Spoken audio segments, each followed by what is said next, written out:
you looking for a podcast about the too soon closing of a beautiful studio? Well, then you must be thinking of another podcast.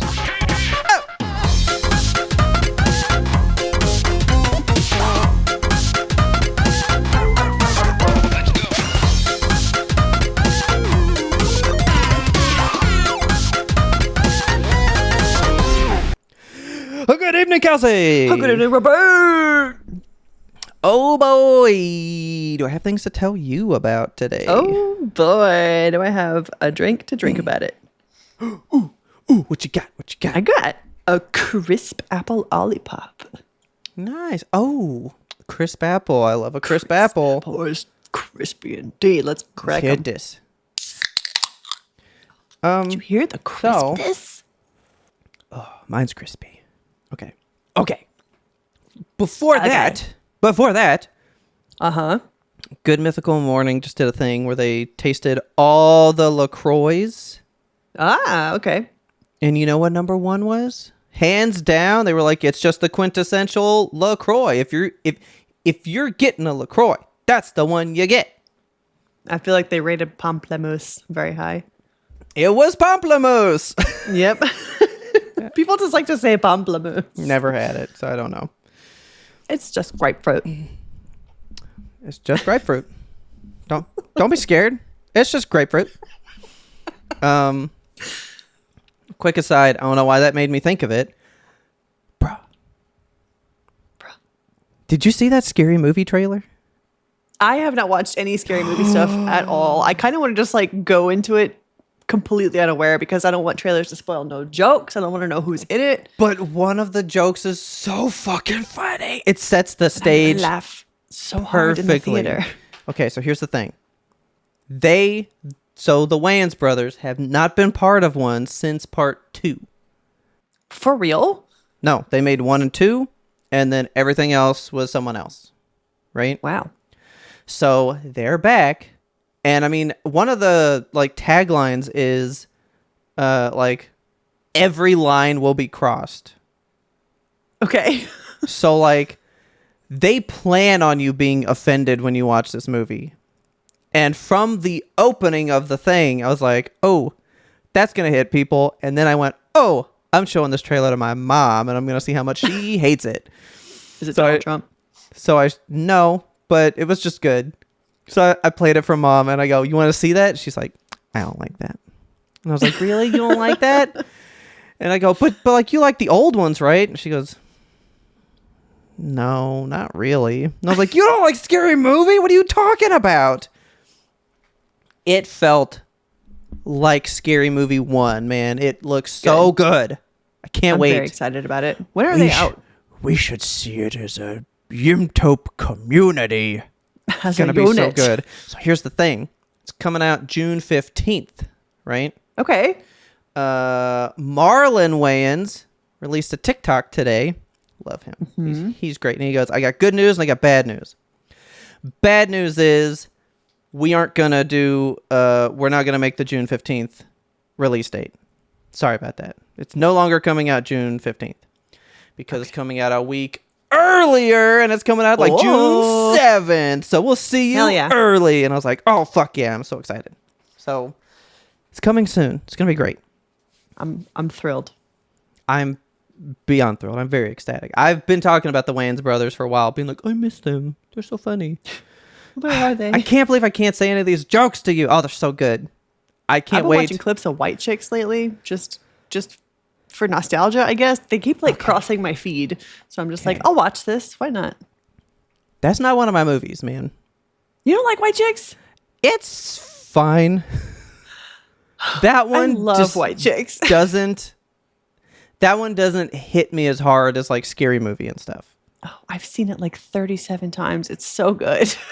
I saw it in the theater and I think I've seen it like one other time at home. I never watched that one a lot. Then there was Little Man. Once in the theater was good. Never seen that one. You don't need to. Okay. That one's fine. But like I miss them. They're very funny. So anyway, I just want to tell you a thing. I learned stuff. I learned things. I have to share them with the community. Learn. Share. I was out and about this weekend And Best Buy's a store that's there sometimes. It's there. You can pass by one, choose to go inside if you wish, and I choose not to. Get a credit card. I mean, I already got one. That's already a problem. No. But so I was like, I haven't been in there in a while. I was like, oh, they just did the Samsung Unpacked thing. Like, we should go look at the new phones because I always like to look at them. Like, I've looked at the folds every time they come out. Never gotten one. Trifold. They're so. You're so big. Had the trifold. Oh, I would have loved to have played with the fucking trifold in person. Oh, I would love to just touch one, but I don't want one. I desperately want one just to have it. I don't even know what I would do with it. Flip it out like your one-handed FBI badge situation. Yeah, just look at this. Boom. No, I'm gonna be like, oh yeah, let me look up that article. Oh god, I can't read it. It's so small. Ugh. Oh, so big now. And then I could read it. Yeah. I genuinely don't know what I would do with that $3,000 phone. It's $5,600. It's too much. No, it's $2,900 for the trifold. Yeah, $2,900. Well, someone's getting the better of those people. I went into an accent there. I don't even know. Possessed by Tiny Tim. Please. No, that's Oliver Twist. It's all the same. Anyway, all the little Victorian children. So I go in there, and I'm looking at the new phones, and so then the AT&T lady walks up, and she's like, "Oh, hey, are you guys looking at the new phones?" And I'm like, "Bro, leave me alone. I don't want a phone." And she goes, "Okay, what do you guys have? And if you were getting one, what would you do?" And I was like, 23 Ultra, and then I've got the 23 Plus. Probably just get the same thing in the new ones. And she's like, all right, well, if you traded in that one, it'd be like $565. And if you traded in yours for that equivalent, that would be free. I will leave you alone now. And then she disappears into the ether. And then I'm walking around Best Buy, and I'm like, fucking told me the phone would be free. She said I could get a free phone. What does that mean? Don't believe her. Don't believe her wiles. So I run over there and I go, "Hey, you ruined my Saturday. What are you talking about, a free phone?" And she's like, "Let's sit and chat." Oh my God. So we You're a sit down to chat. salesperson's dream, by the way. Like, they love you. Oh, I love them.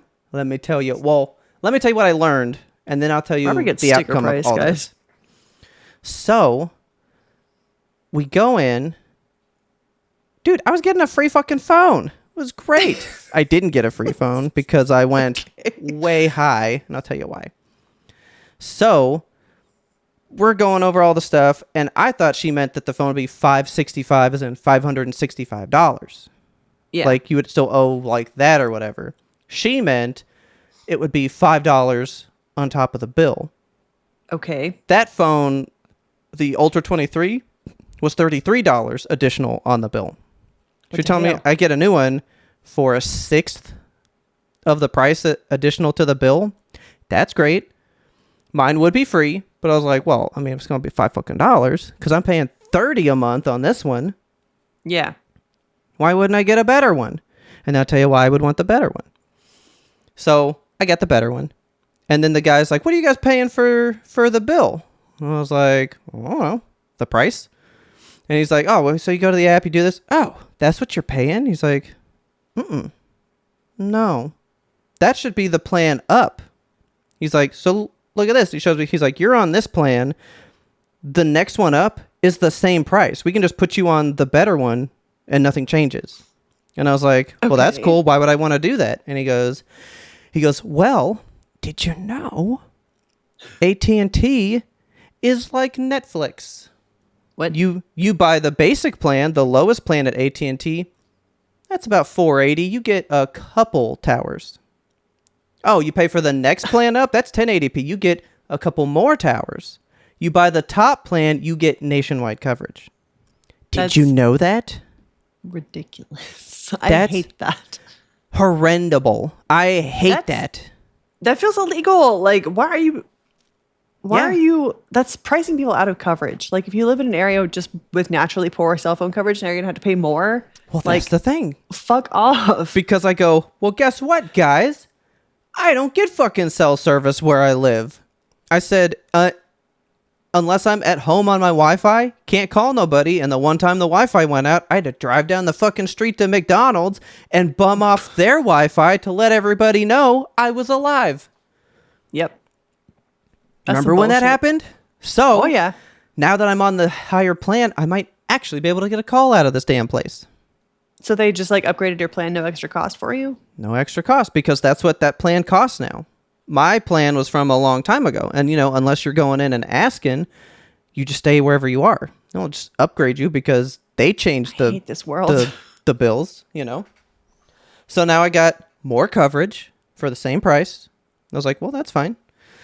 And then he's like, oh, you're paying for the thing via automatic draft, but from your debit card. You get like a $5 credit, right? And I was like, yeah. And he's like, well, if you just did it through the bank, get a $10 credit. $10 Okay. off the bill. I go, cool. Well, I came home later, and when I did it, it's $20 off the bill. All right. By the end of all this shit, I've got 2 Samsung 26 Ultras and $70 off the bill. That's nuts. I hate that they can't just like Yeah. do that for people. Like I understand the prospects of capitalism, why they're not doing it, but it makes me mad. I was like, bruh, this was a good stop-in. Thanks, Yeah. guys.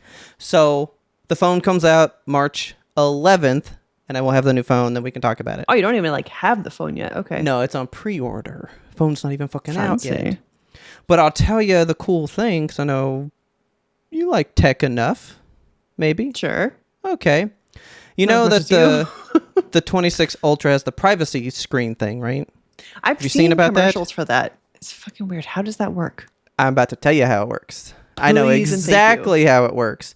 And it's a little bit of a give and take here. You're kind of making your screen worse to get the Okay. feature. Here's how it works. We've talked at length about how there's all the pixels in your screen, like on OLED and all that stuff. Every single dot is a light bulb, a source of light and shit. Same thing with your phone. The idea with the new phone is, so Pixel 1 is a light that shines in a wide array, just shines all the way bright open, right? Yes. The Pixel right next to it shines directed. It only shoots straight forward. It has like a filter shooting it straight out. No light is Okay. escaping to the left or right. And it is alternating those pixels across the entire face of the screen. So, if you do the full privacy filter, the half of the screen that shines outward, they literally turn off, so only the directed ones shine out. That way no one on the left and right can see your screen. That's bizarre. It's so basic, and we've never fucking thought of this. So Yeah. like the thing is, your screen does take an overall hit to brightness because half the pixels are effectively turned off in that moment. That's what I was wondering. Like, that's what I thought that they were doing whenever they did it, because the lady just like turns it on and her screen goes very dark. And I'm like, Yeah. that's just, are we just turning the brightness all the fucking way down? I mean, it's still very bright. Like, you can still see it if you're looking directly at it. But since the light Yeah. is essentially only going straight out, anyone to the left or right sees nothing. That's so weird. So we'll have to play with it. I'll show it off. And then there's a thing, think like Steadicam. You know how like you're like recording your cat in the house and they're playing with something and like you're not exactly steady, but like the Yeah. camera kind of smooths it out. The 26 is going to do a thing where you say, I want the video locked horizontal like this. I want it up and down. And when you record like this, if you were to get hit sideways or you do this, your video is perfectly straight up and down. I've been watching Weird. videos of people recording themselves like this, and they're rotating the phone like that. And then when they play back the video, it's moving, but they stay upright. Nothing's changing. That's odd. It's wizardry is what it is. I don't understand that one. Yeah. When am I going to use it? Fucking never. The only good case I saw was like someone was like trying to get a video of their dog running beside them. So they were like, lock it, landscape mode. And so they're running, but the video was literally level watching that dog run. It's pretty amazing. So that's all I really Exclusive. know. Samsung still doesn't have the magnets built into the phone like Pixels and Yeah. Apple does. But all their cases will have magnets. And there's a new version are of like charging. $100. For some reason, they're all on sale because I bought an official Samsung one. It was $30. That's not bad. I was like, okay, because right before we were recording, it said that my screen protector had shipped, and I was like, oh, thing I don't have. I have the case, I got chargers, I got the screen protector, no fucking phone. All the peripherals ready for Killing me. landing. Oh, but the day it comes in, though, I'm going to be doing some shit. It's going to be great. And then I'm going to do nothing fancy with it.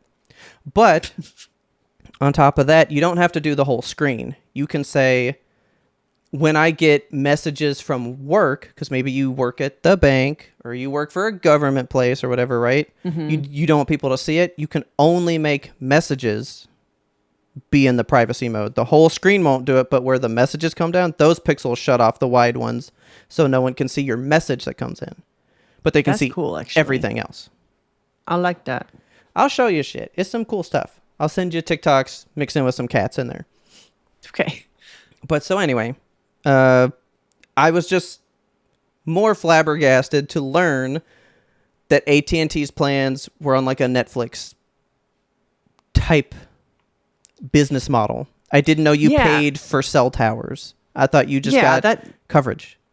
That makes me angry because, like, as a person that has had to drive to Arkansas where there is no fucking coverage for any kind of cell plans, like we got AT&T specifically to go to Arkansas because it's so dead out there. Yeah.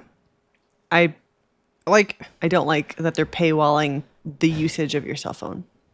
I just don't I guess I thought it was like, because like I already have unlimited text and data and shit. So I guess what would I be paying for in a higher plan? It should just be one plan. Like, why is it not just one plan? That pisses me off. Phone. It's phone. Yeah. Give me just phone, please. This is phone. Pay for that. Be done. Yeah. It's stupid.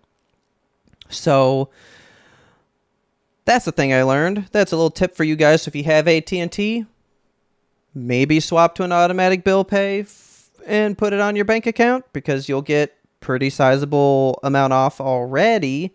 I know that that's fucking scary. I don't love auto pay most of the time, but now I do it on almost everything because they usually give you some form of discount.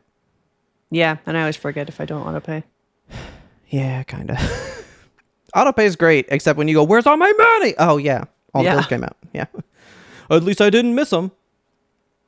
Dude, you ever missed a fucking Discover payment? Don't fucking do that. No. Oh, because then they go, pay us for the month you miss and go ahead and front pay next month. And you got to pay 2 months at once, and then they don't charge you the next month because you've already paid it. But they fucking do that to you every time. Everywhere sucks, dude. It does. You know what else kind of sucks? Oh, no, what? I don't think it sucks, but the world is very iffy. Pokemon Day came and went, and Fire Red and Leaf Green are now on the Switch for $20 a piece. Yeah. That's actually cheaper than I thought they were. I thought it was going to be like a full price release. Yeah, I don't have a problem with it. It's $20. $20, and you just fucking play this game. You just do it. Yeah. We talked last week. Oh yeah, because it's a Game Boy Advance game. It's like a little widescreen. It's not full widescreen. It's good enough. I love it, dude. I didn't need them to like do a whole bunch of shit to it. I've been having the time of my life. Good. Playing Pokemon. I bought it, played it till 4 a.m. Oh my God. Like a child. It was great. But we were just talking about Blue Point and how like remasters make things kind of easy. Like I fully understand. You can go get RetroArch and then you can download a fucking ROM of the game and then you can emulate it and do all this stuff. But like, what if you just want to pay $20 and you're done? Just have it. And then you're play done. it on the peripherals that exist. Yeah. I am okay with that. Yeah. I think 15 would have been the best price for it. That feels just cheap enough. I guess, yeah. 20's not bad. Criminal. No. But like 15, I would have been like, these are musts. Like, why would you not? Yeah, why would you not? That's a Funko Pop right there, and I get a game forever. $20 is like, I don't know, it's $20. But I still bought But you it. don't get it forever. You get it until Nintendo decides you don't get it, right? Because That's you're just buying a true. digital thing. I mean, that's true. But so I did a thing I've never done before where I farmed a whole bunch of money early on. I'm 10 Nugget hours in the Bridge or game, whatever. done nothing but farm fucking nuggets. Oh my God. And now I don't even get to play the game. Why? Because a different Pokemon game just came out yesterday. So as of the one recording, that I'm a little bit mad about still. well, let me just tell you this. The highest rated Pokemon game of all time is Pokemon Pokopia. Really? It is the highest rated Pokemon game ever made. The highest rated Pokemon game ever made is Pal World. Yeah. No. This is definitely not as intricate as Battle World. It's not. It looks No. similar. Like it's kind of the camp life aspect of Pal World. But I bet Pal World is a bit more hardcore, let's say. So describe to me what Pokopia is, because I've been so angry about it that I just don't go near it. I mean, from the beginning, because I've only watched about like 2 hours of gameplay from last night. I mean, I like it. It is good. The characters are ugly as sin. That's what I know about it. You mean Ditto, not all the Pokemon, right? Because they're cute as fuck. Like the human character. That's not a human. That's a Ditto. Okay, well, it's Because ugly. all humans are gone. We don't know if they're all dead. What the fuck? We don't know what the fuck the story is. Right now, humans have been gone for like a couple hundred years, and these Pokemon have been left alone, wondering what's going to happen. And this Ditto just kind of wakes up, sees a picture of its dead fucking trainer, but the face is obscured, so it creates what it can see, and it doesn't know how to make the face because it can't remember its trainer's face, which is kind of sad. Okay. But Well, I mean, knowing it's a Ditto, I guess, makes it a little better because it is just Ditto's face on a little ugly person with the body proportions are what's killing me. It's like those long, terrifying Slenderman arms and stumpy ass little legs. It was so funny though. You meet this. It's like a Tangela evolution later. It's called Tangrowth or whatever. I don't care. It's too new. But it was all like, "Are you a human or a Pokemon?" And you can say, "I'm a human." Of course, and then it goes, with those beady little eyes and that slack jaw, I think you're a Ditto. And I was like, damn, Professor Tangrowth is tough. I like him. Oh, he's cool, dude. He's funny. So then you just go out there, and you spit water on the ground to turn it from dirt to grass. Then you learn how to like make tall grass. Later you learn how to like dig up earth so that you can plant stuff, and then you just like move stuff around and you just kind of craft a little place. But then Pokemon come out of the grass. You're basically making environments. So it's like, okay. If you put 4 places of tall grass together, that's now a patch of tall grass. Boom, you've made this place.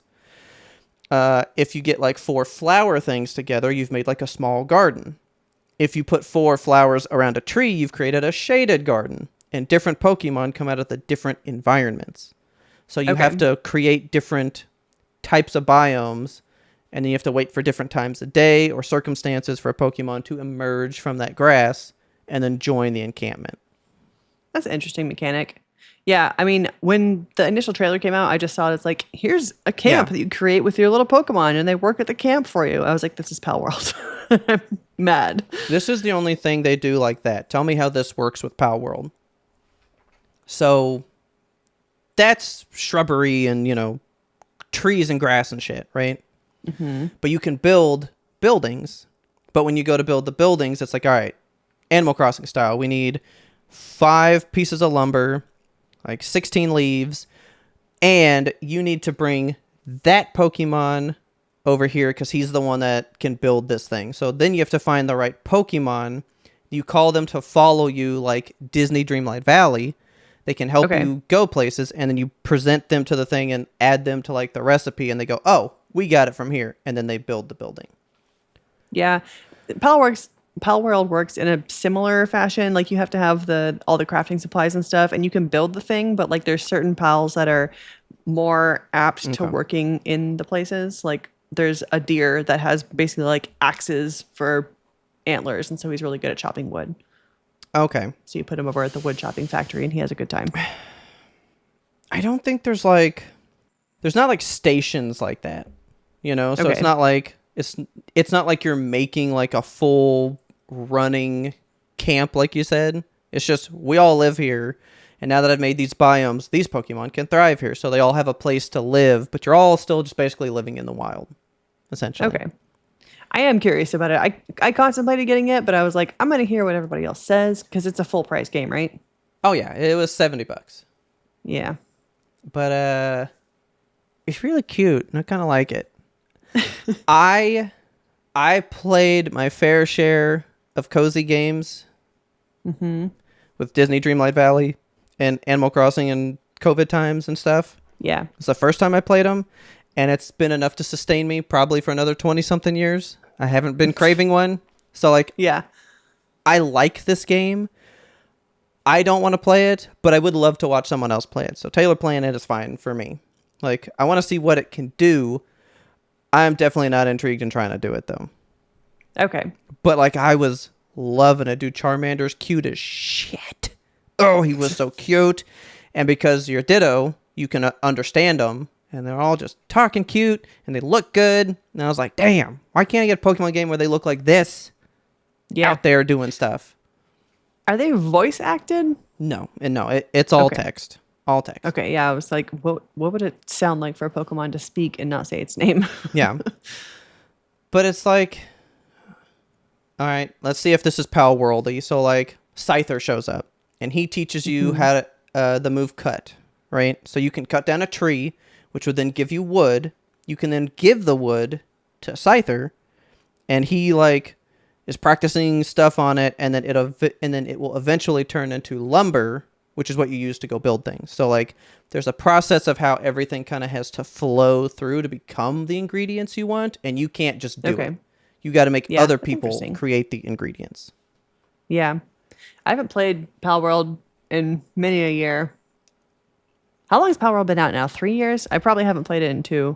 I feel like 2022, maybe 2023. So maybe like 3 years. Maybe. Yeah, 2, 3 years. 4 years. I don't know. I don't know what year it is. Let's see. God, we're fucking way off. It was Really? 2024, the beginning of 2024. 2024 for real? January So yeah, 19th, it's been out like 2 2024. years. And that tracks Okay. because I remember thinking, like, it was so new when I bought my new TV, and then Xbox was on it, so I was like, ooh, I'll just try to Yeah. stream it. And then it didn't work for shit through a TV streaming version, and I was like, all right, this ain't gonna fly. I can't do it. Yeah. But Pocopia's interesting. It is interesting. I definitely don't regret getting it. Plus, I got a tote bag, but the tote bag hasn't come in yet. If you bought it from the Pokemon Center, you got a Ditto plush to come with it. Oh, cool. I like And that like sold out, and so Mary was upsetty spaghetti Oh. because she finally was like, "I think I want it."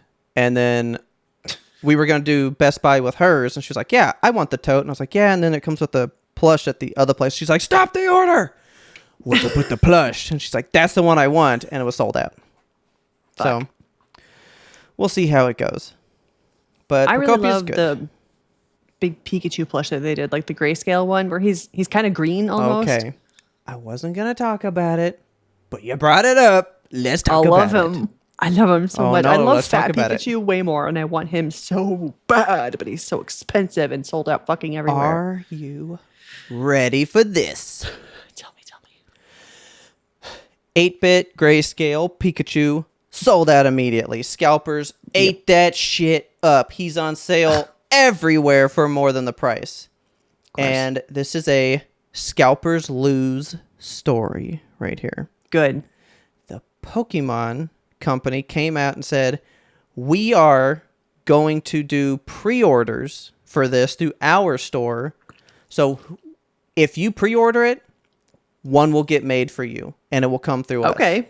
So it's not like buy them while they're in stock. Basically, pay us for it, we will make it. Well, shit. So they're going to reopen pre-orders in the Japan Pokemon Center and the US Pokemon Center. News is coming soon. Nice. So you could just pay for that one outright. Just pre-order it now, and one day your number will come in the lineup, and you will get one made, 6 and it will years. come to you. I want Fat Pikachu so bad. We're planning a trip back to Japan, but I don't know when. I wonder if he would be there if I go. Maybe. Probably there could be not. just like leftovers. I doubt he's I going to don't know, sell man. out. I think he'll sell out. He's so cute. I love him so much. I'm going to look at his face again. Do it. But yeah, we love a good scalpers fuck you story. And Pokemon Center said, you know what? We're not going to let you win. You guys suck. So now He's there's so all these big. scalpers that have their stock that really isn't worth anything because you can just go buy it from the store now. You just got to wait for it to come Oh my out. God. I got fucking jump scared. I'm looking at Fat Pikachu and there's one like AliExpress one mixed in here where his head is a capybara instead. That's great. Anyway. So, on top of that, here's just a little quick recommendation for you guys. I know it's been talked about probably in the Discord before, but Taylor was looking for a show, and I was like, why don't you watch that Interview with a Vampire? Like, we've talked about it a bunch of times. So she started it, and she was like, you have to come watch this. So I didn't watch the first two. I got like a rundown of what happened, but like cranked out the rest of season 1 like within the next 2 days. Oh, dang. I love the movie. Like, I love Yeah. that movie. It's a great movie. Solid movie. Don't like Queen of the Damned very much, but That the first sucks. movie, I don't like that movie, dude. I just don't think it's a You're good wrong. movie. No, it's bad. It's it's okay. bad. Yeah, it's fine. I love that first movie because I kind of, there's just like a vibe to that one. It's not like I'm like, ooh, vampires are so much more interesting here, right? Yeah. There's just like this air about how they have to live in their lifestyle that only that movie kind of captures, you know? Okay. And the show does it so well. It feels just like it, and it's a little more grisly and hardcore. So, you know, that kind of works for me. yeah. It's a good fucking show. I'm digging that show. We're in season 2 now, and then the next season is actually going to be what Queen of the Damned is based on. That book. So season 3 will Interesting. wind up picking up there. Okay. So I know what is going to happen in season 2 now then, and I can't wait to see it because you've seen that movie, right? Forever ago. Yeah. I'm only talking about the movie then, guys. I don't know about the show. I'm assuming it's going to happen in the show. But like one of the things that I love the most about Interview with the Vampire is Kristen Dunst's character, Claudia, because they turn her as like an 11-year-old girl, and vampires stay what they are. So even though she's now like 100 years old in her soul, she's still outwardly 11 years old, kind of orphan style. Maybe that's why I like that movie too. It's that idea of being trapped in a way you can't help it, you know? Yeah. And like when she dies in the movie, it's one of the things I think about in that movie the most. And I'm like, I know that shit's going to be so much worse in the show. I've gotten way more time with her. It's going to be great, though. I think it's going to be so good. Like, I can't wait to see what happens in this show. But it's really good. I would say watch it if you're at all interested in vampires, Anne Rice, or any of that kind of stuff. It's all right. It's an expertly crafted show. It's very, very good. I'm digging it. I've thought about it a couple of times and been like, I should watch that, but I never actually like make time to sit down and watch it. And this is why. Because my favorite character is the guy who's interviewing him. This cynical fucking journalist guy. And every time I see him, I'm like, Kelsey would love this guy. Kelsey would eat him up. Because he's apparently interviewed Louis like 3 times already. And so he's kind of hearing some of the same stories, and he's like, that is not what we wrote down last time. So like now you're kind of getting the idea of what's the real story. Can any of this be trusted? What's going on? Reliable narrator. I love that. And they can like read his mind. So there's, you know, the vampire kind of like puts him in the interview seat sometimes because he can kind of see what he's thinking. I just love all the scenes with that reporter guy. They're fucking great. And I think you would dig him. So go check that out if you're interested. It's old, and like you said, you've even thought about it. I've always thought about it. I think you would like it. All right. I'll move it up in my list. Our There's ever-growing lists. I know the list continues. There's another movie that I've just added to the list. We've talked about it a little bit in the Discord, and I've seen TikToks of it. You're probably going to know the name of it. Maybe. I'm hoping. It's Okay. like this girl. It's a new horror movie that's coming out. And Okay. people are saying that it's like a excited. mix between Get Out and The Substance. And it's it's this Asian family, and the girl is like being bullied at school for being Asian. She's like not part of the cool group. And Okay. she goes and gets this fucking surgery that turns you white. I And then don't she know goes this back to movie. school. It looks really good. It looks very like weird and satirical, and like it looks very much our niche. I can't wait to talk about it for the Topies because I feel like it's definitely going to be up there. But I don't know what it's called, and I keep Is meaning it to look it up and see. slanted? I have no idea, but that sounds like it could be right. I think it is this because it's by Bleecker Street. This trailer's from 2 weeks ago, and it says it opens in theaters March 13th. Yes. Okay. Great. I was thinking it came out in March. Chinese-American teenager who undergoes an experimental procedure to change her appearance to become white to win prom queen. Yeah. I can't believe it's called Slanted. Oh my God. Body horror. And McKenna Grace? All right. Where do I know her name from? Because she's every young white girl in anything ever. Okay. You think I'm kidding, but like if you ever have a blonde girl who's supposed to be younger at any point, they cast her. And like that's just her when they were She's young. just the young blonde. Yeah. She's in Scream now. She was in the 2 Ghostbusters movies that just came out. She was in Young Sheldon. Like, she's just everywhere. She was also in the Sabrina show. I've seen none of these things. That was good. She's in Five Nights at Freddy's. She's in Annabelle. She's in, like, a bunch of stuff. And I know you didn't watch Handmaid's Tale. No, I watched the first episode and I was like, I Okay. cannot. I know you didn't watch Once Upon a Time. I don't think you watched Malignant. I just told you about Malignant. Yeah, so it sounds like she's been in a lot of things, but nothing that's in my like sphere. No, but I am going to send you a picture of her, and you'll go, that is a young blonde white girl.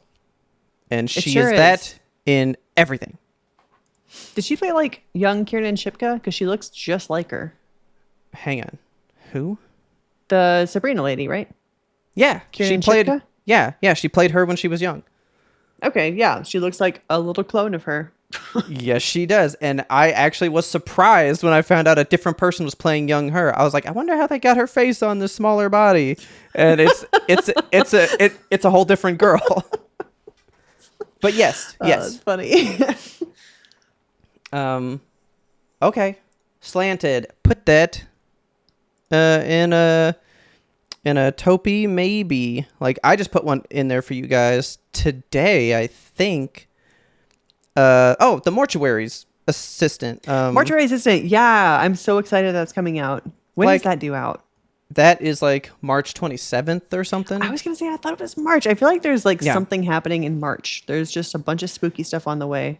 Okay. It is March. Oh my God, we're in March already.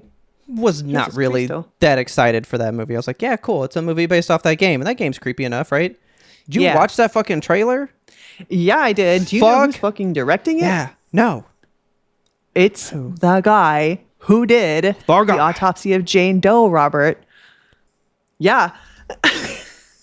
Yeah. Hang on. We got to watch this one. Hang on. Oh my God. Really? And whatever. No, this is a different guy. Is it? Yeah, this is Jeremiah Kipp. Oh, he's What? made some weird looking movies. I know he was attached, I thought. Okay, maybe Ew! maybe he like helped produce it or what?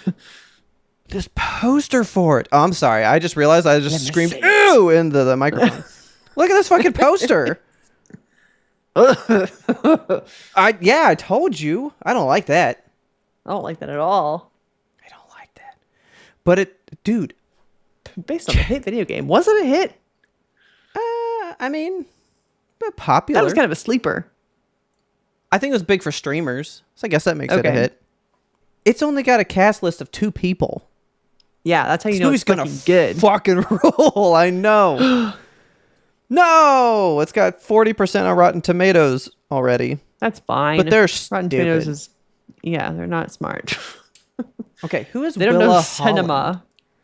Because I saw somebody like, Willa Holland, like, I'm so glad she's getting work.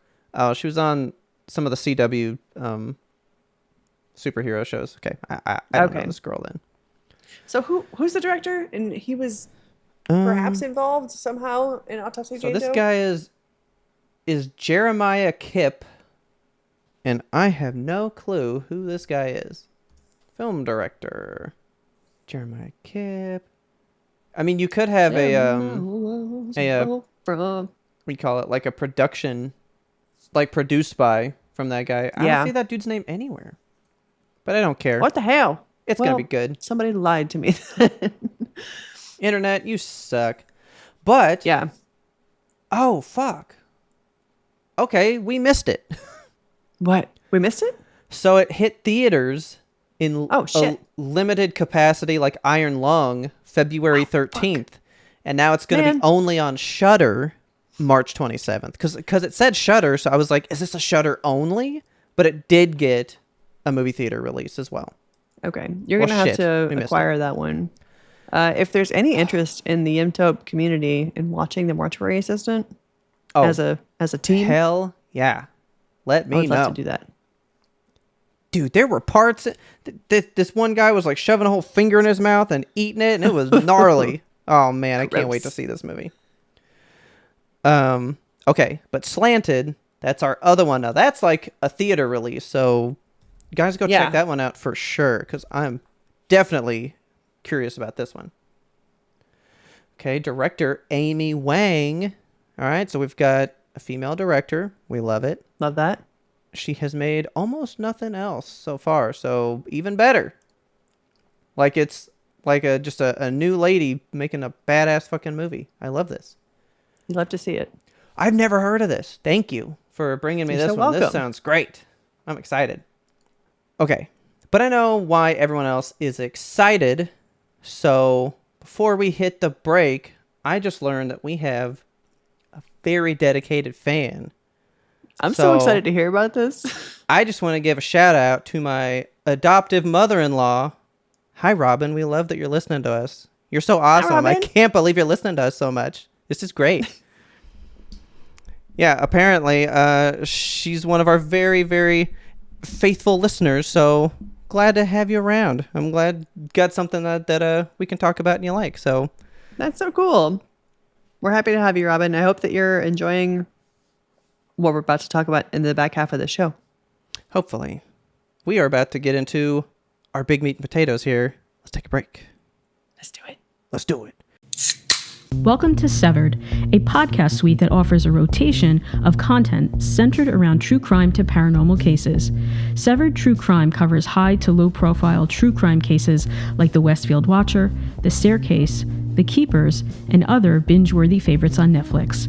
Severed Paranormal peers into the corner moon windows of the Amityville Horror House, the Conjuring House, and other mysterious cases, locations, and urban legends. I'm Harry Chambers. And I'm Drew Hudson. We want you along for this investigative and haunting roundup. Scare you soon. Do I need to pull episodes up? Like, do you want me to pull up visuals? If you want to, I don't think I have anything to point at. Yeah. I thought these were kind of another little slow. Like, we came off a pretty big high, so I think they were like, let's Yeah. back down a little bit. We're breathing. We're getting some building blocks out. I actually really liked these three. I think it was a good, concise arc, and we learned a lot. Yeah, there's actually, like, I didn't remember a lot of the stuff in this that I was learning, and I was like, oh, like, I kind of was getting, I was still getting kind of hype, even though it was kind Yeah. of slower. Oh, we're watching episodes 14 through 16 right now. This is Attack on Monday, Attack on Titan, episodes 14 through 16. If you haven't watched it, pause now, go watch, come back. Welcome back. Yes.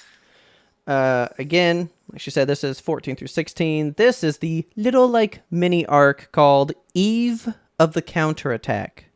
Yes. So I don't exactly know what counterattack we're talking about. I just watched these. Like, I think we're gonna go attack the Titans now. Like we're about to go attack them because they just attacked us. I think they kind of talked about it a little bit.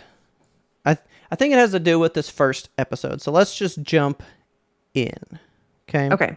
All right. So we just came off of 4 wild fucking episodes where Aaron loses all control. He picks up a rock. He puts down a rock. Great TV. Great fucking TV. But so now that we've moved a rock and we've been, Aaron's been tested as something that could be useful to the military. Now we got to decide what are we going to do with him. Also, we have a new theme song in this back half of season 1. Yeah, I didn't watch it. It sucks, man. I don't like it. I didn't watch it. I will tell you, though, at the end of each one, I watched that walnut roll for a really long time. I did too. I love the walnuts. And then I skip it immediately. I skip it immediately. Yeah, I didn't even pay attention. And I noticed it, I think in like 15, like the second one that we were watching was like, wait a minute, this isn't the same, like... Netflix doesn't really have this problem. You have the button that just says skip intro. It goes right to the show and then you move on. When you're watching things like on your tablet or on an app on the TV that doesn't do that, you kind of get in your head like, all right, 5 clicks. That's the end of the intro. And then you always get like a stinger of like the final note or some shit, you know? And it wasn't the same note that I was used to. And I was like, oh, what's happening here? Did I miss something? And I backed it up. I was like, oh, it's a different song. It's not as cool sounding. And I just went forward. Yeah, again. it was boring. I listened to it once all the way through just to make sure. And I was like, nah, don't need to hear it again. I will do it once because, like you said, you always got to watch the beginning and end at least once. Yeah. To know. But so now Aaron's done his thing. He asked to join the Scouts. Levi was like, you fucking in the Scouts, kid. I'm all about it. But then the military's like, well, the military police say, well, we don't really trust it. We think we should just end this. But then the Scouts were like, but we can use him. So now it's a debate. And since neither can come to an agreement, they have to call in like this upper echelon guy to be like the neutral decider. And he has to judge who was gonna get their way. By making a case about it. I didn't write it down. This is Chief Dallas Zachary. There we go. He is the commander-in-chief. He came in. Is he the one that pointed at Aaron? He was like, I control your fate, son. Yeah, I was like, all right, Judge, like, chill out a little bit. Because he was all like, everything resides with me, little 15-year-old boy. I was like, all right, guy, calm down. Leave this kid alone. He's been through a lot. But that kind of pissed me off that they, like, brought him in handcuffs. Yeah, and chained his ass to the floor. Yeah, they got him like backwards with like a big pole between his hands and shit. And like 100-foot radius in this courtroom where like no one's allowed inside the fence. I mean, I get it. He can turn into a fucking titan and they're massive. Like, I guess. You gotta be worried. I feel bad for him. Like, as long as you're on the military side. The military police side. I wonder how long he's been in prison. They don't address that outright, but he mentions in there like it's been a long time. And then I was giving it like a week. I was thinking at least 5 days. Yeah, I was thinking like a few days, but the way he was talking, I was like, maybe it's been like a month. I don't know. I don't know either, and it doesn't really say anywhere. Because they've already cleaned up like all the bodies and burned them and had their whole situation, but yeah, who knows? So the military police regiment and the scout regiment basically want to do different things. The military police wants him to be dead because they think he could be unpredictable, and the scouts think he could be a tool, as he just proved himself to be. So it's just kind of this back and forth. I did kind of like, they touch a little bit on I think they call them like wall fanatics. There's like people who like worship the wall. Yeah, like it's a godsend and they didn't fucking build it. I know. That's what I was wondering. Okay, so the wall has been around for over 100 years, right? Like they've mentioned that before, and we've talked on that before. So Titans have been around 107. We know that. Titans first appeared 107 years ago. So I'm sorry. Those walls and 3 of them in those big radiuses, not a 7-year build. Like, no. I can't see them being here for people built them. You know, people built them. Yeah, but like, for sure. But how? Like, how? They had to build them in response to the Titans, right? I think we find out. Okay, it's the only other thing I remember about season 1. Oh, it's season 1 stuff. Okay, good. Yeah. These wall cultists, they are so intriguing. I would watch I hate that shit. episodes about them. They're so interesting. Like, they're so fucking weird. Like, the walls are heaven sent. They were delivered to us from on high. Like, what are you talking about? Like, I know you didn't play Dead Space or anything, right? No. But like, why are there always cultists for these things that aren't a thing to be a cult for? But like Look at our fucking political system now. I know. I'm just saying. Because like in Dead Space, there's people that worship the evil fucking monolith thing that kills everybody and turns you into fucking nasty monsters. Why do you worship that? I hate that about that franchise. But like this kind of goes into your pluribus thing, because like the whole thing in Dead Space is you turn into those creatures and they're all part of a hive mind. Do you like the hive mind? Do you not like the hive mind? You know, so like I can see it, and your show kind of touches on it, but it's like us people. It's not exactly turning into monsters, you know? Yeah. But so, yeah, that was kind of interesting to see that. And Aaron's just like watching these people like discuss his fate or whatever. And the military police guys are just so like, well, you know, we just don't know. And so we just shouldn't do anything. And we should go hide. And they keep talking all this shit. So he fucking blows up on them, talking about how they're cowards. And, you know, we talked about how like we get weirdly emotional. For some reason, he's like, just give all your burdens and put them on me. And I was like, oh, why does that make me not? I care about this sentence, you know. I still got all worked up. I feel for this kid, man. Like, they brought up the kidnapping incident from when they were 9, and they're trying to vilify him, being like, oh, he killed these 3 people. I mean, it was in self-defense, but he killed them. He's a cold-blooded killer. You can't trust this kid. They do straight up say that, too. They go, granted, it was in self-defense. Yeah, he was being kidnapped. His little fucking friend was being trafficked. Yeah. What are you going to do? And then they go, well, who the hell's Mikasa? And she's like, that's me. And they're like, are all these things true? And she's like, yeah, he did try to hurt me, but he also saved me like 15 times. And then they go, excellent testimony. And they go, well, actually, she's kind of biased, so fuck all that shit. And they're like, true, scratch all that. Who cares? I was like, God, this tribunal sucks. Yeah. Yeah, he gets all mad, and then your baby boy shows up and starts beating the shit out of him. Ass. Oh my God. I need, listen to me. We're not going to get lewd on this show. But okay, I see where this is people going. in the fucking Discord, you're like, I don't know what the girlies see in Levi. Are you kidding me? Bro, watch this scene back. I do with your not eyes see closed. I hate this guy. Bro, you can't tell me. His eyes ruin the whole thing for me, dude. His little eyes bedroom eyes. So weird. I don't want to like him as much as I do. It's weird since he has essentially done nothing in the show but be there. I know. Like, he has just done nothing. Shows up and is mean to Aaron. Like, that's his whole role so far.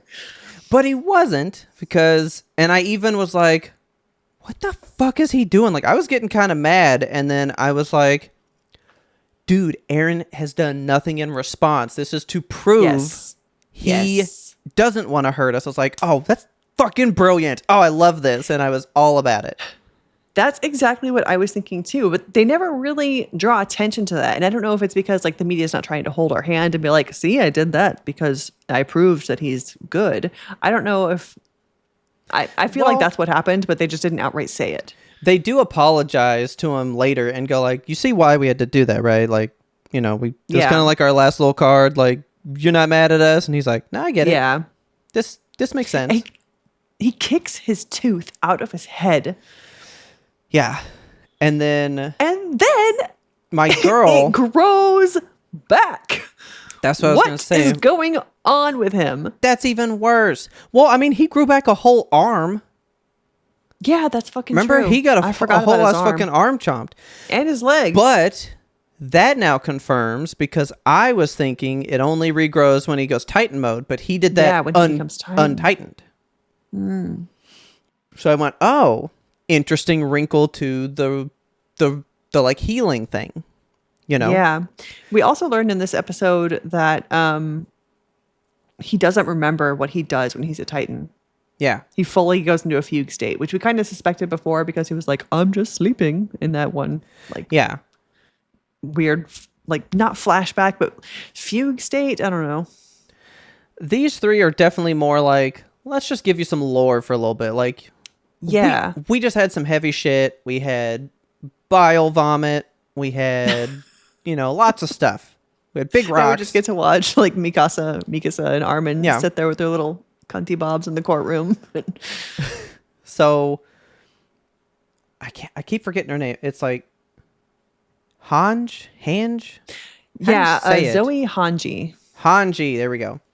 As I was referring to her before we had her official name, Potato Light Girl, because I was like, Yes. they're the same fucking person, same personality. The All one right. has glasses. So now we got Hanji, and she comes in and goes, oh, I got your tooth for you. Like, she picked it She's up, such and a they're weirdo. like, why? Why would you do that? And she's like, I could put it back. And then that's when you learn he grew back his tooth, and then that episode cuts off. Yes. So then we get in the next one, and this is the one where I've got a question for you about Levi later. Okay. It's when they're cleaning. I was like, I wonder what this is going to do to Kelsey. I wrote stuff down. Oh Don't my worry. God. Okay, cool. All right. So the next one is Special Operations Squad, Eve of the Counterattack. Oh, so basically he gets beat up, and then the guy goes, if push comes to shove, since you're kicking his ass in front of me, can I assume that you can kick his ass in Titan form? And he's like, hell yeah. And he goes, all right, then scouts win. And then he moves on. So now they're like basically bringing him into the fold of the scouts, and they're taking him to this old fucking lost castle that was like one of their original scout bases when they were like first exploring the outside or whatever. Uh-huh.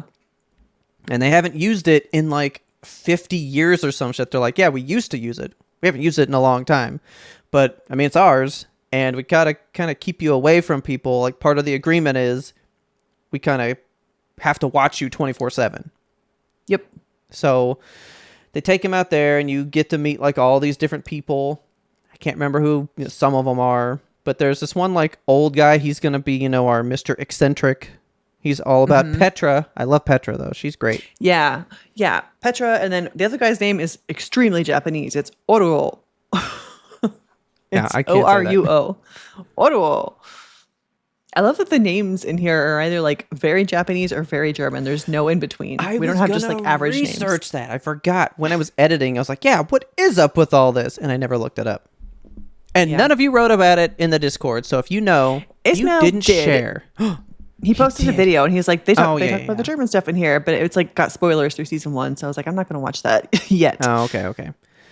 Then I'll have to get to that one. I could watch But it. when Aaron, stuff. when Aaron's talking about like the people, he does the same thing that he did like early in season 1, where we're kind of like meeting the new squad. He did his little intros. So he's like, this one is Petra, whoever, and he introduces like all their KDA stats, just like she's got 40 kills and 25 assists. And that's the thing. For some of these, I was like, these are low fucking numbers. But in the grand scheme, most people barely get one. So to have even 13 is kind of a big fucking deal. Yeah, for sure. Like some of their seen numbers battle. are just in the tens. Some are just in the tens. They're just But then their babies. assists are like 1,000. Yeah, like why Yeah. that was interesting to me is that they had a lot of people with like it was tilted one way or the other. They had a lot of kills or they had a lot of assists. I don't think they had a lot of balanced people. Not really. You know what? I would love to see those. See if they're written down somewhere. Titan. What do I want to say? Scout stats. I guess. Kills versus assists. See what that pulls in. In terms of assists, who in the series was the best support? That's so funny. Okay. I think it would be this one. Because you got your members. No, it's definitely not this. Man, I would love to just have like a whole like fucking baseball cards of these guys. And you can look at all their stats and stuff. I would love that too. They all go to it. It's almost like a church because it has a lot of stained glass in there too, and they're like cleaning it out and stuff. I love that they wear little dusk masks whenever they're doing cleaning work like that. It just adds kind of an element of reality to it for me.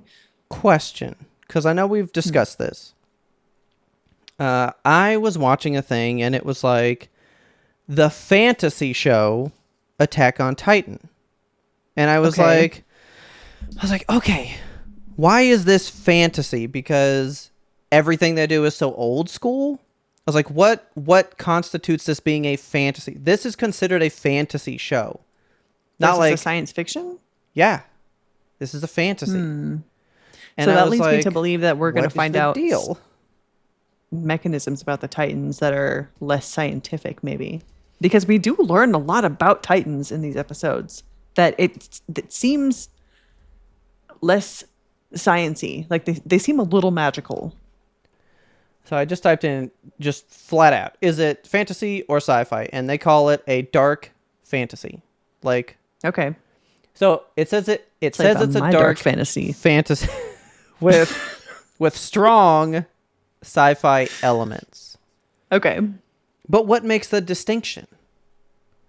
They say the fantasy comes from the medieval setting, whereas the ODM and stuff is your sci-fi part. Yeah, it does blend a lot of elements of both worlds. So because I was like, okay, because they just have masks. They don't have anything better than just rags to wear over their face. So it's just old school. Is that why we're saying this is a fantasy kind of thing? Yeah, I think we mentioned before too, it's almost kind of steampunky with the way that they do the ODM stuff. It's all steam powered. So I guess that adds to the fantasy element of it. But see, I always considered steampunk kind of sci-fi-ish. But I don't know. I think on the sci-fi? On the spectrum, you have sci-fi at one end, you have fantasy at the other, and steampunk is solidly in the center. It says it is considered a subgenre of sci-fi, specifically retrofuturism. It reimagines the Victorian era with steam-powered technology. Interesting. Genres are weird, man. But anyway. Yeah, this one I would call a genre bender. Oh, yeah. So, yeah, they're cleaning. They're cleaning at the castle. Cleaning. Levi's in that little headscarf looking cute as hell. And that's what I wanted to ask you about was... What is the function of that headscarf? No. How... I was just surprised how little he was. He is a tiny man. He is a little dude. I mean, we've seen him kind of, I don't know, leaning up against walls and stuff and jumping down and crouching. You never really see him like in his full height pulled up next to somebody who you can compare him to. He is pretty small. And how even tall Petra, do you think he is? 5'5". He's 5'3". Ooh, little baby guy. He's so cute. I was just like, so mental note, because I didn't write any notes, but I was like, does Kelsey like a short king? I'm a tall king girl myself, but bless the short kings. Oh. So, yeah, they're just cleaning. Aaron's horrible at it. And I love that scene where he was like, you take over what I'm doing. I'm going to go inspect your work. And then he comes back like, bro, do it again. That was horrible. You suck at this. But yeah, Aaron gets to talk to Petra for a little bit. And he's like, so what do you think about Levi while we have time to talk? Oh, yeah. And Petra's like, she basically calls him like a short little bitch. But she's like, he's a little guy and he sucks and he's mean, but hey, he's a really good leader and we like him a lot. We follow him. So, yeah. So then everyone's just kind of getting settled in, and then Hanjay comes in and she's like, "Oh yeah, we had captured these 2 Titans and I've been doing experiments on them, and She is so wild, I kind of want your help, Aaron. So She's can you so assist me?" Weird. She loves them so much, dude. She's just intrigued. She just wants to know. I love how they're always like, "You're too close. You're too close all the time." Back the fuck up, please. She reminds me of I have not even seen it, but the guy from the Bone Temple, the scientist dude who is like hanging out with Samson. That's the vibe I got. You're not far off, actually. Actually, not very far off. But Just so like a she's- mad scientist who loves her subjects. Yeah, just is interested and wants to know. Like she's not even really weird, because people make it like she's weird about it, but no, she truly has a scientific mind. Like, I think people think like she's in love with them or some shit, like it's a weird thing, but no, she's like in love with learning about them and seeing what they are. She's in love with the knowledge. Beyond that, though, she does care for the Titans in a way that everyone else does not, because to everybody else, they're monsters. They're to be feared. They're to be like, don't go near them. And she's standing right next to them being like, "I'm so sorry. I have to poke you in the heart and see what this does to you." Yeah. Like, she feels for them.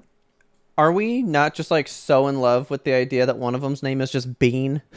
Bane. I love him. Call you Sonny and Bean. Bane. And I loved that. What a great name. Why? So she goes on like a tangent about this cannibal tribe.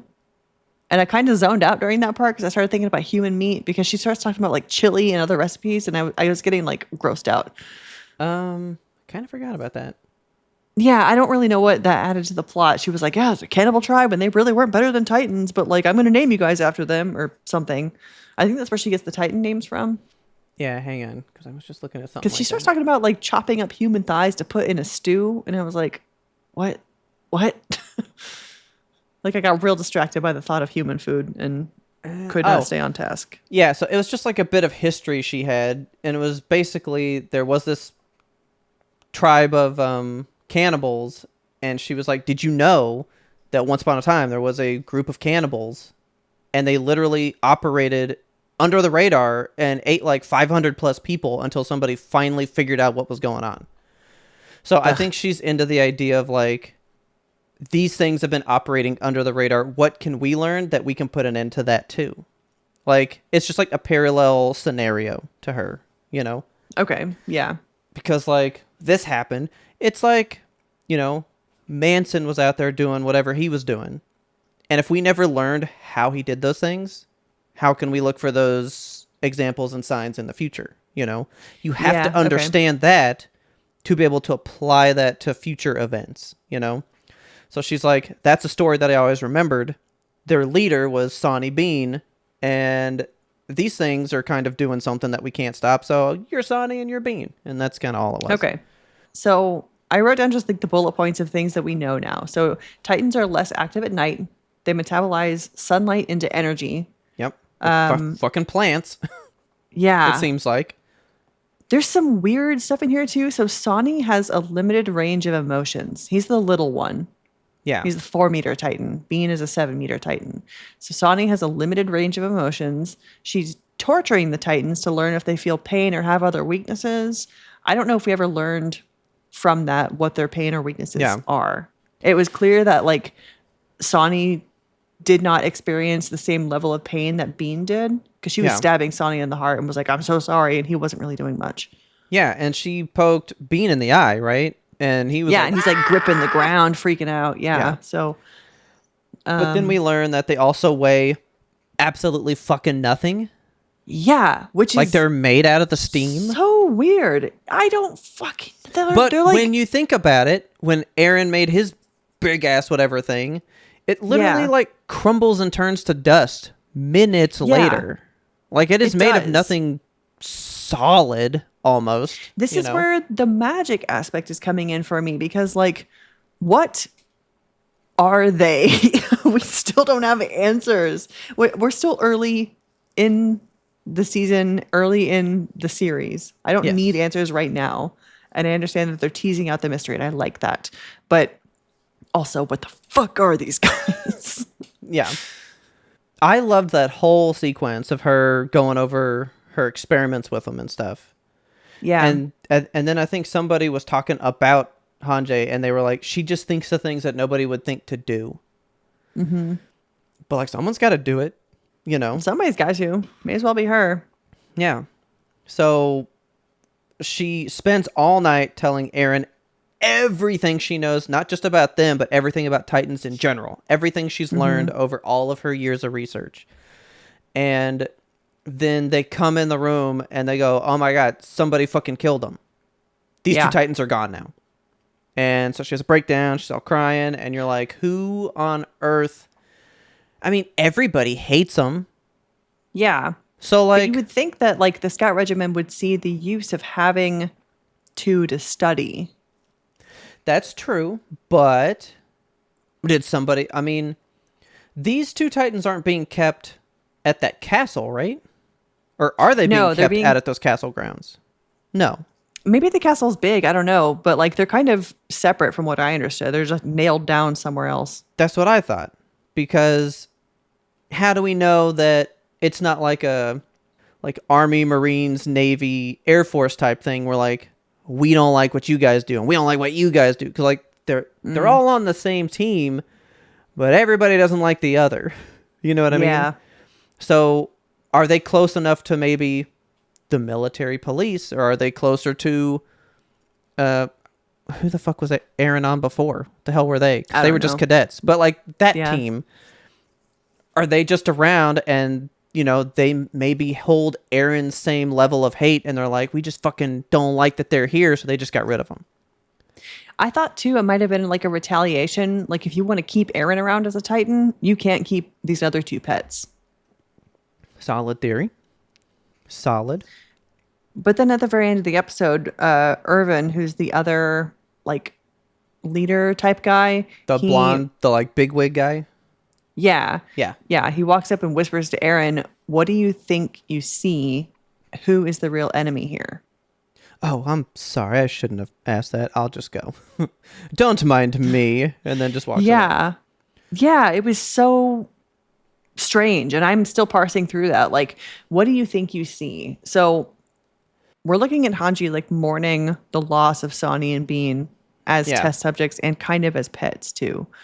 And the what do you think you see? It almost made me think like, is he the one who killed the Titans because she got too close to it? Oh, so like finding something out? No, like she got too close to them as pets, kind of, because she has like literal pet names for them. And so he's trying to like keep her as emotionally detached as he can, being her leader. Yes. Yeah, because she's losing her shit. Like she's literally sobbing, crying on the ground, like inconsolable that her pets are gone. Yeah.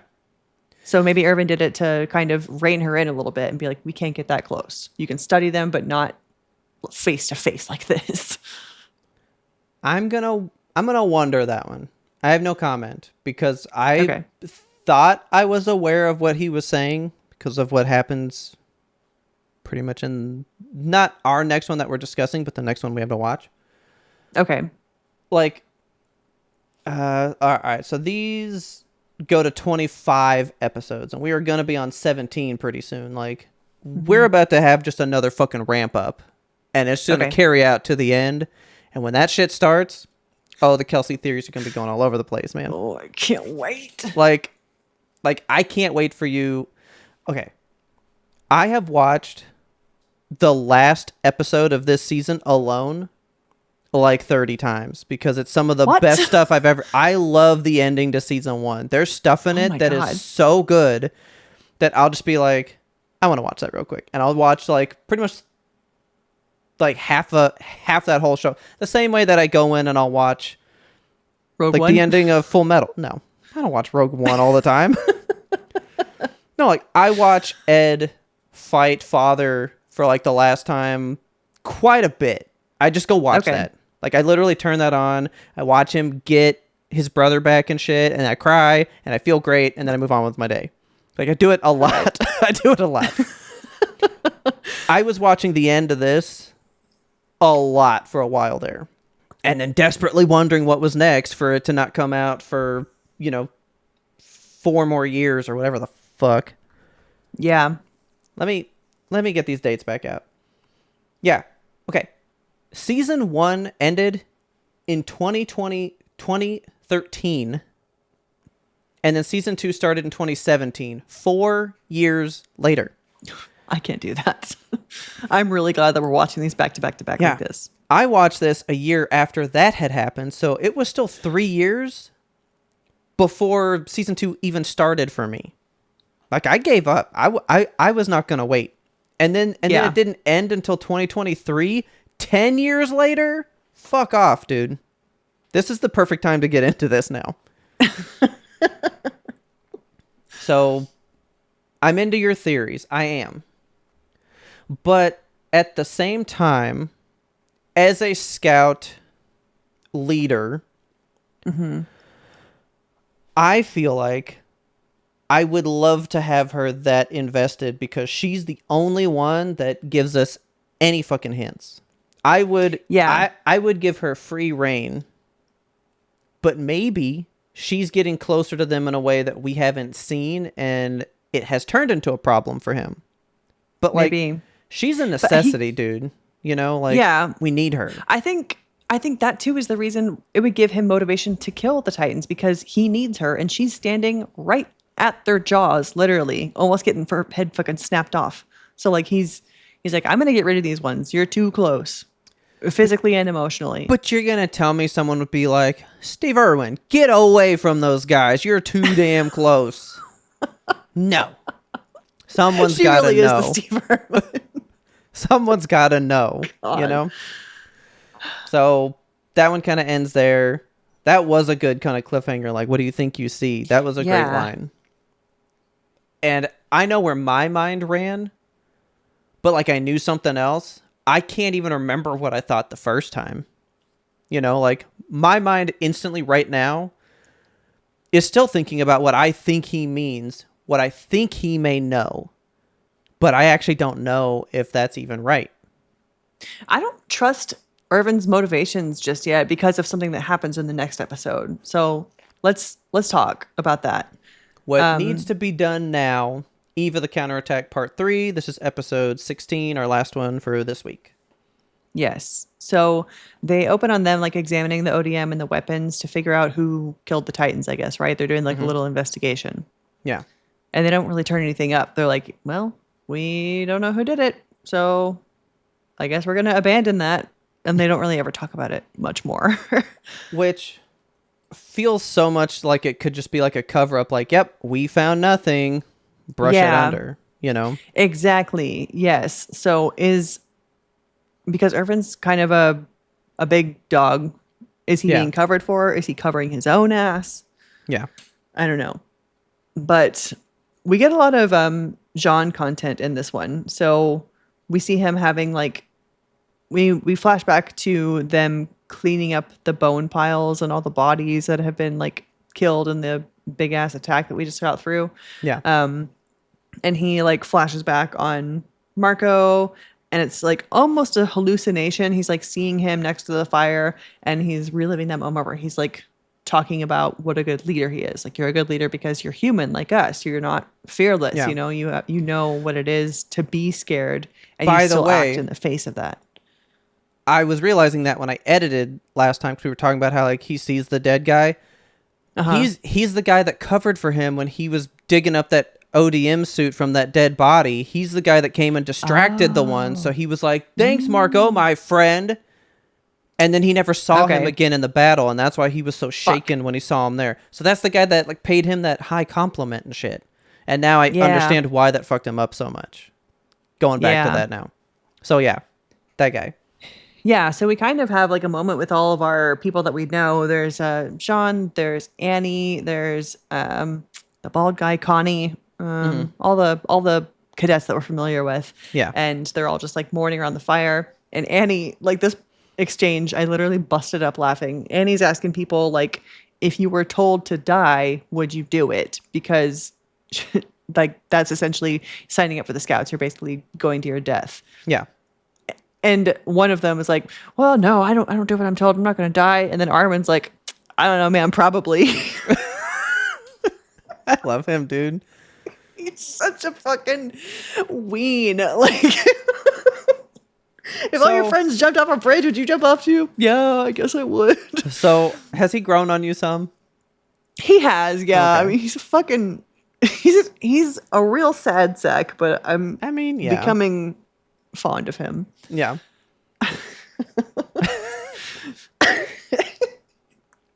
Literally, I busted up laughing. I was cracking up.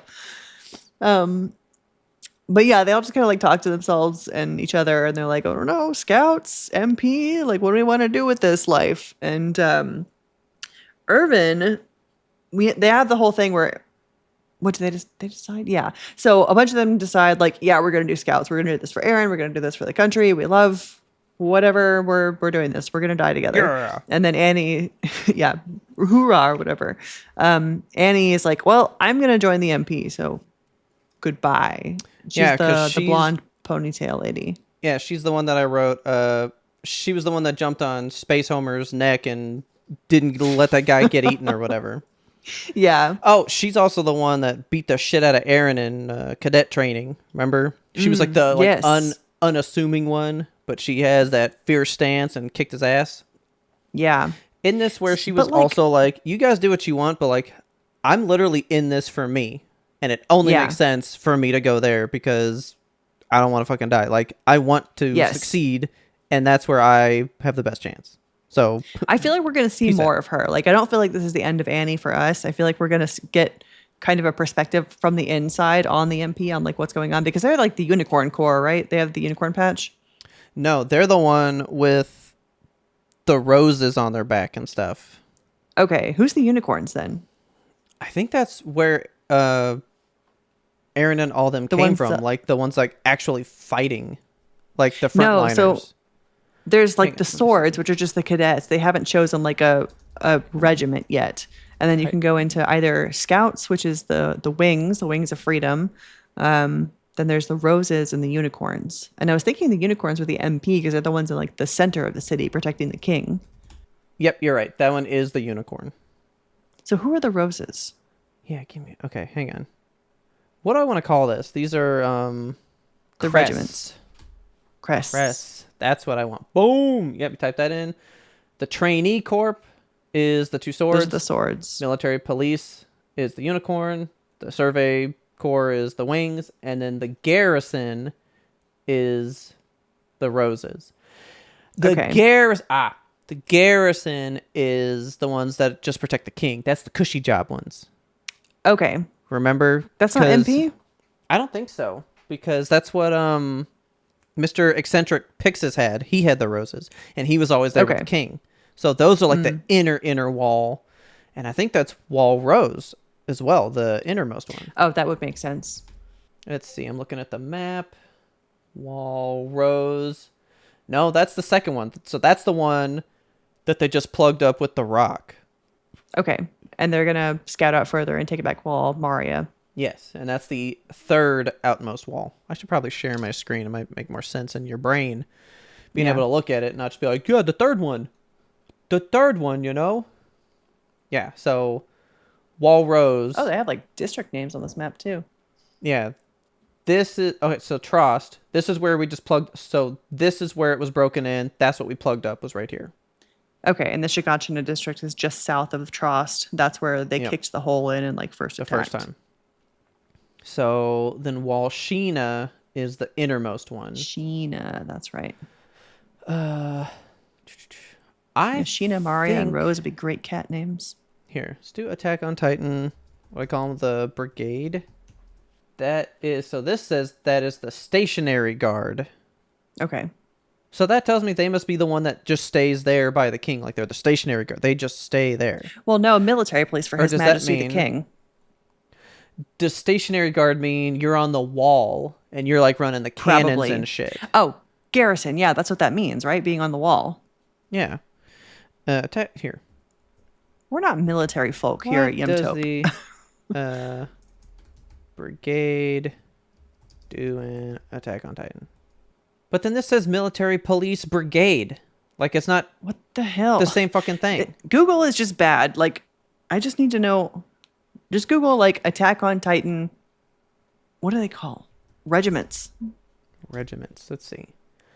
All right. So it says Scout Regiment. That's reconnaissance and combat. Garrison Regiment is wall defense. Yep. So if you're wearing the rose, you're just on the wall protecting the top. Got it. And then the military police, internal order, elite guards. Boom. There you go. Okay. So that's There we go. why, Solved. what's his name? The original blonde guy that was all like, I'm going to save your mom. That dude's scary. Shoot, let's go. He's in the roses and he's up on the wall. Yeah. So, okay, Right. that tracks. Okay. But yeah, so anyway, she's like, I'm going to go join the military police because I'm in it for me and I want to make sure that I'm taken care of. And I can't guarantee my safety and life in the scouts. So, peace. I'm out of Yeah. here. I do think that she's going to be like one on the inside. There's always that trope, of like we need a man on the inside, and she's going to be like the line for our scouts to the king, I feel. Okay. Because they're going to need somebody to fight for them where Yeah. it counts. But like what happened to the whole thing about only the top 10% get to be MP? Because that kind of went out the window. They were just like, you guys want to be scouts? Or you want to be MP? What do you want? Well, they literally they've survived 2 fucking battles and nobody fucking survived shit. So they're like, these kids Yeah. literally just graduated and they fucking have shown up all of our veteran people. They literally are the best. What do you want to do? Like you're all with Aaron. He gets to choose. Fucking Mikasa's, she's better. She's like right up there with Levi. Armin was training like General Pixis's guys. Here's my plan for this attack.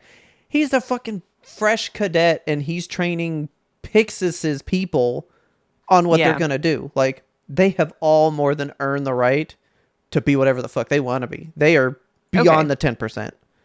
That makes sense. Plus, all these characters were those 10% anyway. They all got the choice at the beginning, so they still just get their choice. Okay. And then we have another weird Irvin moment. So he's doing the whole like speech to rally the troops. He's like, you can be wherever who you want to be, but if you're going to be a scout, we're going to go reach that fabled cellar, and kind of makes this public statement about the cellar, which was not public knowledge. And Armin has like an internal monologue that we get to hear that's like, that's weird. Why would he do that? This isn't public knowledge. He shouldn't be talking about the cellar. So are we going to make a suspicious segment of called Drink When You Have a Weird Irvin Moment? Yes. Okay. So yeah, I'm trying to figure out what he's doing because he's kind of going off the books, I don't know. I'm even trying to remember like what I know. I don't know why he would be doing what he's doing, But is it like one of those like hide what you're doing in plain sight kind of things? Like, is he just like telling the people, but they're all like, these are just cover stories. The scouts really aren't going to go do this, but he's like kind of openly telling people what's going on, but no one would buy it anyway. Yeah.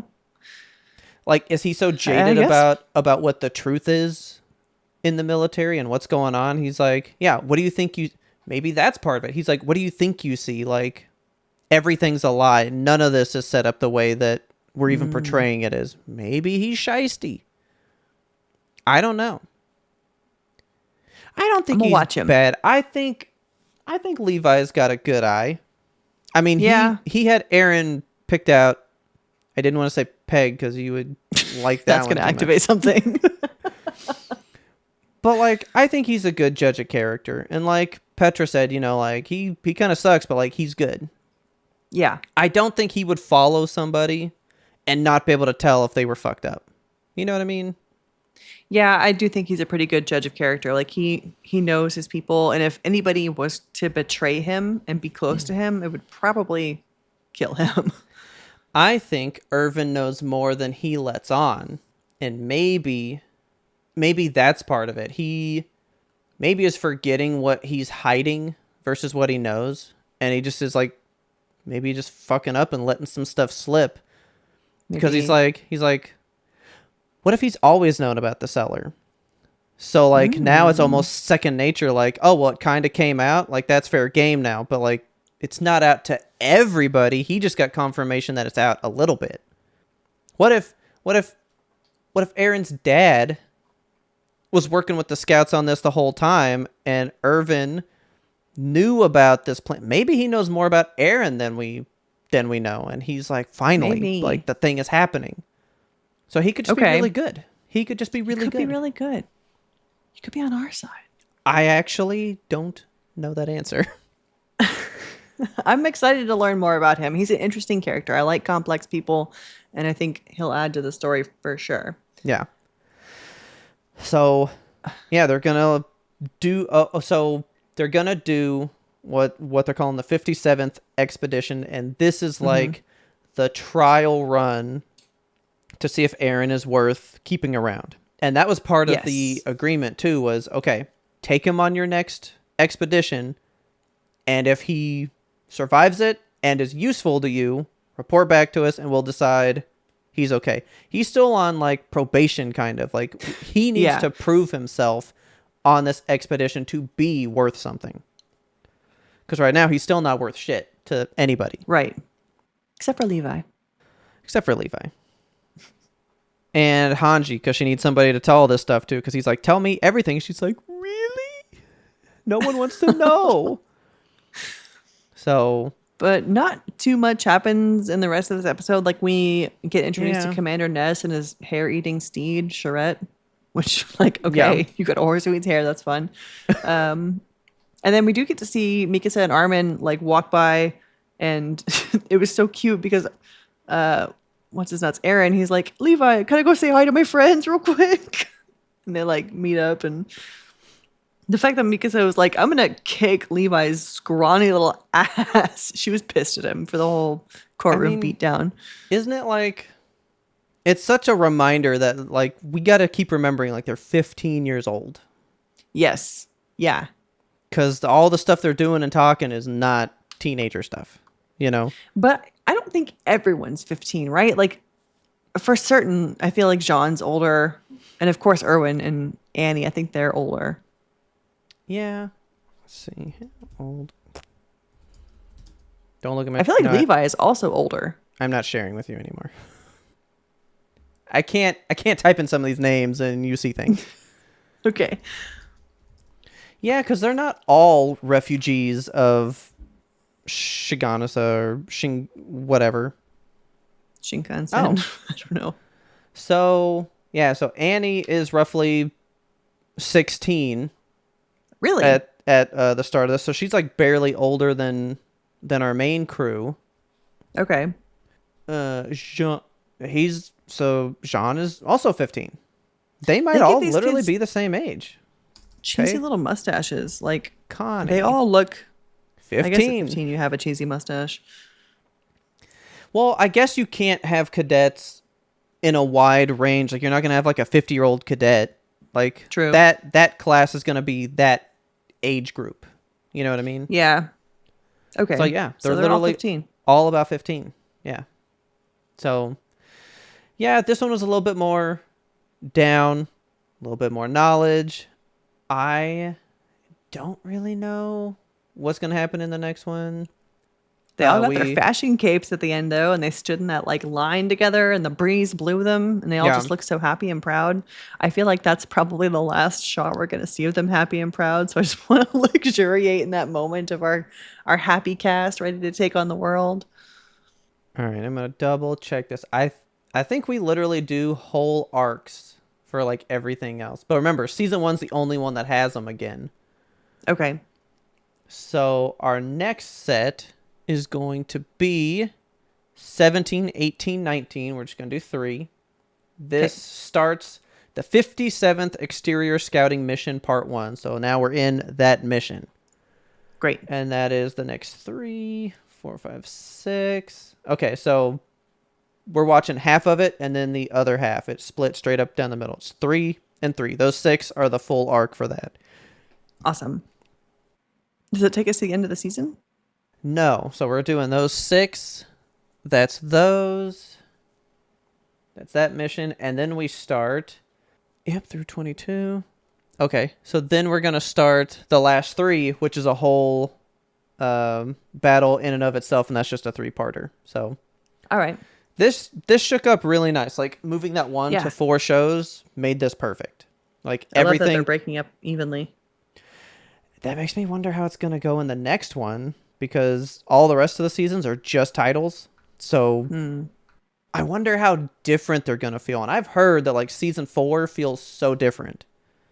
Okay. So is it different because it's more action? Is it different because it's more story? Like, I don't know how, because like these feel like this giant epic thing that you watch unfold and then it comes to a close.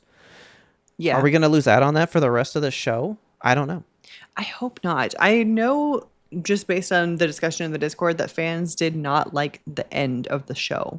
So I'm curious to see our thoughts when we get there. I feel like I'm the kind of person who has liked a lot of controversial endings, a lot of quote unquote bad endings. So I'm going in with an open mind. We're not near the end of the show yet. We were actually talking about that yesterday because Taylor's sister was talking about the way different TV shows had ended. And I don't remember how we got there, but she was like, yeah, even Game of Thrones. She was like, I loved how that ended. That was great. Yeah, I did too. She said, I loved it. And everyone else hated it. So we were talking about the ending to different shows, kind of like we did that time, like what were the greatest endings and stuff. Yeah. And I was like, don't ask me any questions because I've seen like the end of 3 shows total in my life. So she was like, yeah, New Girl. God, that ended so good. And I was like, I've seen season 1. I really That's about it. think you would love New Girl so much. I did love it. No, I don't think. I know. But just I like, know you would love New Girl. That was when like I started falling out of watching TV, like on TV. Netflix wasn't like a big thing then, you know? Yeah. But like I hated like having to be there to watch the show, you know? Yeah. That's why I love The Pit. Like I know it came on tonight, but like it didn't just air at 8 and we missed it. Like I just get to go watch it because it's there now, you know? Yes. And I'm so excited for The Pit right now. We're getting into the meat of The Pit. Know. Things are happening. Stuff's turning. Things are going. So I'm scared. again, we are doing 17, 18, 19. Next time, please watch ahead with us, discuss with us. I want to know you guys' theories on what Kelsey's thinking, because I know you guys know a lot of this stuff. So, again, don't spoil us nothing. I'm going to be watching Ismail's thing, and I might just tell you where all like the German references and all that stuff kind of come in. Yeah. I would be curious about that. But that's pretty much it for this Attack on Monday. I cannot wait for the ones to come. We only have 9 episodes left of this season. And like I said, I watched the finale to this season a lot of times. Kelsey's gonna lose her shit. And then have a lot of questions. It literally ends on such a fucking question for me to have not watched it for 10 years since then. I'm really looking forward to the part when we start watching new stuff for you. Like when we're on the same page and we don't know what's ahead. Like, I think I watched episode 1 of season 2 and was like, damn, that was really good. And then it still hadn't fully come out. And I was like, I'm done. I just can't. I can't get to know all this again and then be waiting for 5 years. So yeah, I stopped. So next season for sure, we're going to be on the same page. Hands down. So with that, are you ready to start getting some answers into this show? Yes, I am. Let's do it.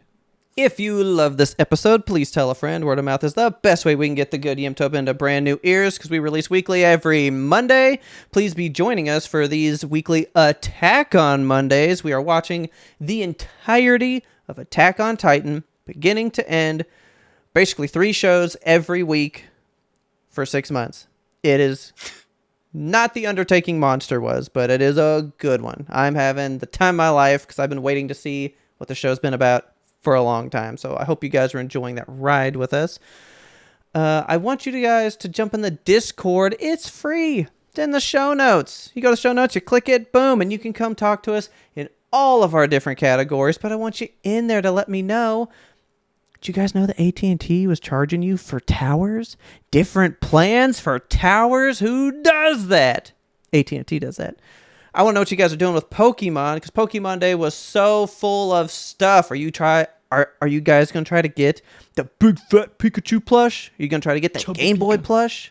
Did you get Fire Red and Leaf Green? Which, by the way, Ferdin, sorry, you can only trade locally, which is, I'm assuming, why Jose got Leaf Green, because you guys can trade, but we can't trade across the internet, and that blows. That sucks. That does suck. That sucks. I know.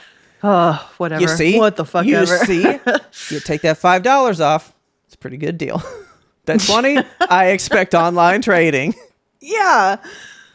If you guys jumped into Pokopia, write in and let Kelsey know if she can put aside her Pal World disdain that they're, trying to infringe upon Pal World and its stuff, and let her know if it's just different enough, if you played both, that she could like this new one, because I didn't really play Pal World, so I just kind of like Pokopia enough. I think it's fine. Let us know any more Topey things you guys know about that could be coming out. Anything else? Yeah. Spooky, because like we said, trailers been dropping. Kelsey told me about that one I hadn't even heard about yet. We got Undertone coming out still. We got Passenger. Ooh. We got so many scary things, and October is right around the fucking corner. Before you know it, we can't take anything else into consideration. We're going to have to stop at some point soon. It's too soon. It's and I haven't seen enough spooky stuff. But let us know anything about that. And again, we just love you guys so much. Thank you for being here. Thank you for enjoying what we're making for you, that you're enjoying this Attack on Monday discussion. We just love you guys so much. So glad you're here, and hope to see you every Monday for the foreseeable future. Never forget that our theme song is "The Grim Reaper Blows the Horn" by Faraj. Please check him out on YouTube. And as always, thank you so much from the bottom of our hearts and our butts for listening. Tune in next time to get the answer to that burning question. What if you made like a 95-year-old into a vampire?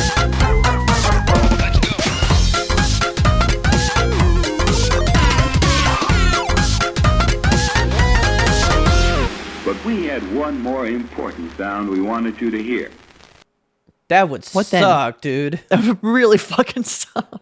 Dude, I mean, you'd be agile. Shitting blood into your diapers, though. Like, no. I don't know. Would you? would be healthy. You would just look old as fuck, and no one would take you seriously. They'd be like, this old man can't run. And he'd be like, watch this, buddy. Boom. And he takes off, You say shitting blood in your diaper forever?